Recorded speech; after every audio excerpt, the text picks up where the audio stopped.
And now, it's time for another Dice Tower review with Tom Vasel.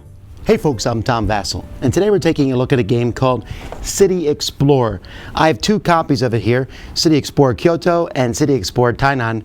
These are two different cities here. It's the exact same game, just as artwork from two different cities.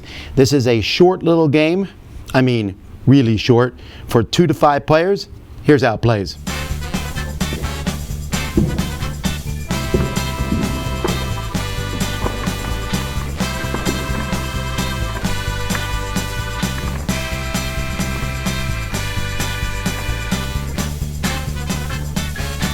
Of the game, all the cards are going to be put out into a grid. There are 5 suits in the game, 5, 6, 7, 8, 9. That's how many cards there are of each one that are out here. Some cards are popular. They're worth a point if you get them at the end of the game. Other cards are exotic. You get 3 of them, that's worth 5 points. Also, if you have one of all the suits at the end of the game, you will get 9 points. At the beginning of the game, all the cards are put out in the grid. You're going to flip the first column face up, so pretend this was randomly done.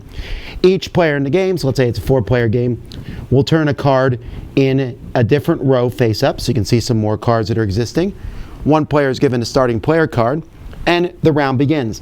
At the beginning of the round, the starting player picks a face down card, flips it, and then picks an adjacent card and flips that one also.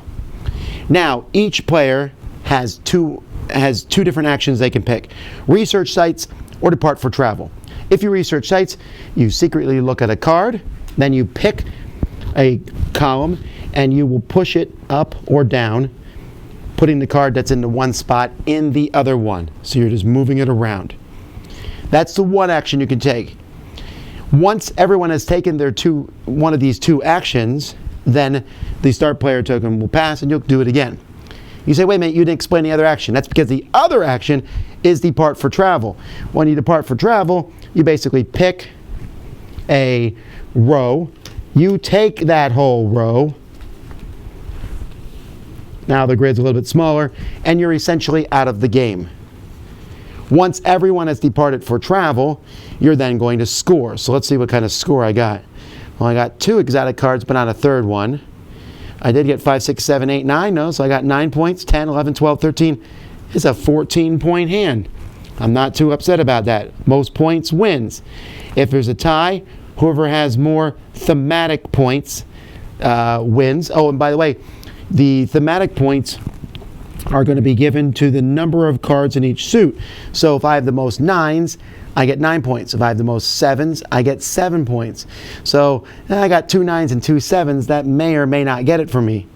But maybe someone else has 2 9s. Well, maybe I'll win. But the person who has the thematic token here will win a tie. So there's one of these for each one. So here's the one for 8s. Whoever has this one, if there's a tie for most 8s, that person will win. So my 14 points isn't looking so hot now because maybe no one else got more 9s than me, but there are 9 9s out there. But if maybe no one else got more 7s than me, then I would have 21 points because I would get 7 points for that. That's the game. You score, you're done, you play again. So the game has all the information you need. You have the numbers, points, possibly the tie-breaking tokens on them.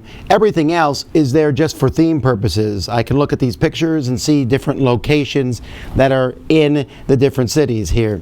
And so here, for example, is the other deck, the Kyoto deck, and you can see that there's different kinds of artwork in this one. It has a different feel to it because it's a different city. The rules, I'm not a big fan of rules that come on a giant page like this. They aren't that hard to understand. But on the other side, it does show you a map of the city and where all the different locations are. So that's kind of cool. The game is also a tourist type, if I were these cities, I would sell this game in them.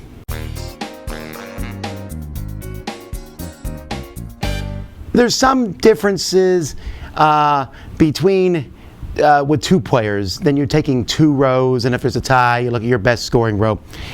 But the game plays pretty much the same way. This is, like I said, a neat tourist device. I don't know if these cities, maybe this is sold in those cities. That would be pretty cool if it was. But that seems like a good use for it. And the fact that you could probably take this and adapt it to any city you want. So there's that. Here's the problem with these games, though.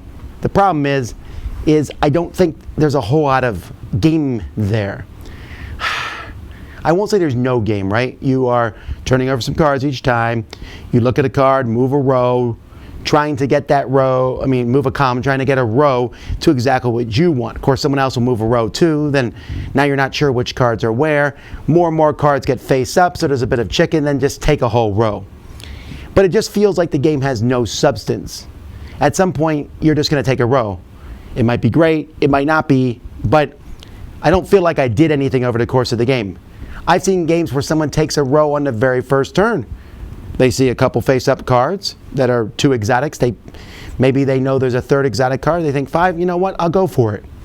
It just feels like there's not enough going on here. I can peek at a card, move a column. You peek at a card, move a column. Then 2 more cards are flipped face up. So it's like, dun, dun, dun, dun, dun, who's going to go first? And that sounds interesting, and I like games like that, actually. I just, at the end of the day, I've never been satisfied when the cards are revealed and scorings happen. And someone's like, oh my goodness, I got 1 of every color. Or I got the most 7s, I wasn't expecting that.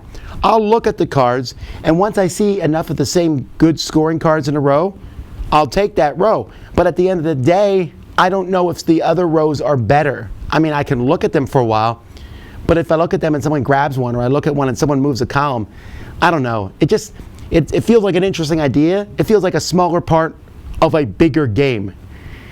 I don't know that it's bad, though, right? I don't know that if someone buys City Explorer Kyoto and they take it and they're like, look, it's our city, or it's a city we've been to, or whatever, and people play it and they're like, oh, okay, that was slightly amusing.